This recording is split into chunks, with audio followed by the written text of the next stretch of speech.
ইনশাআল্লাহ চ্যালেঞ্জ করে বলতে পারি, দেখবেন যে আলেমরা এমপি হয়েছে 5 বছর পরে 2 টাকার দুর্নীতিও ধরতে পারবেন, ইনশাআল্লাহ ধরতে পারবেন না।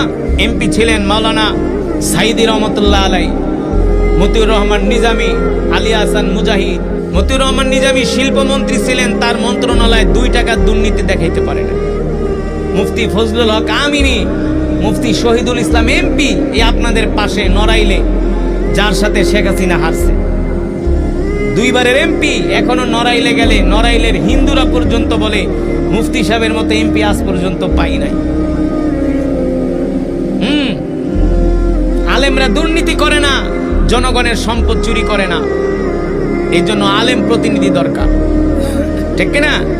শুধু আলেমদের কথা বলবো না, আলেমরা ছাড়া অন্য দলেও যদি নামাজি, দিনদার, ভালো লোক থাকে, পরহেজগার, তাকেও আপনারা সমর্থন করবেন। যদি ভালো আল্লাহওয়ালা হয়, কি বলেন, যদি আল্লাহওয়ালা হয়, দিনদার হয়, নামাজ পড়ে, তাকেও সমর্থন করবেন। আপনাদের এলাকার থেকে চেয়ারম্যান নির্বাচন করবেন হাফেজ মাওলানা মনোয়ার হোসেন মুমিন, আপনারা তাকে সমর্থন করবেন। একজন আলেম, তরুণ,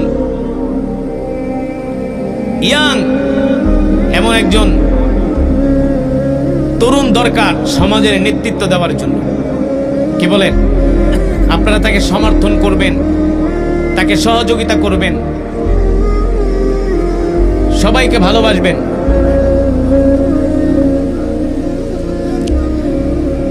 নির্বাচন না, মানে এমনি একজন আলেমের সম্বন্ধে বলছি, তাকে সহযোগিতা করবেন, তাকে আপনারা ভালোবাসবেন। একজন আলেম হিসাবে একজন আলেমের পক্ষে বলছি, এটা কোনো অপরাধ না।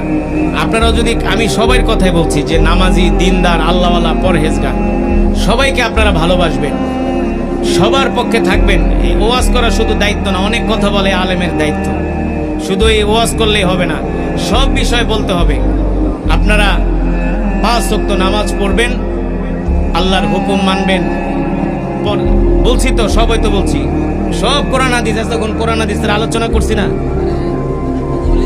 না এটাতে এনে এমন কিছু বলা হয়নি, এটা আপনি ঘোলাটে করতেছেন। এটা সিম্পল, আমারে জ্ঞান দেওয়ার মতো আপনার কিছুই নাই। আপনার থেকে আমার শিখতে হবে না, আপনি আমার থেকে শিখবেন। আপনি আমারে কি শিখাবেন? আপনার শিখার মতো আপনার কিছু আছে?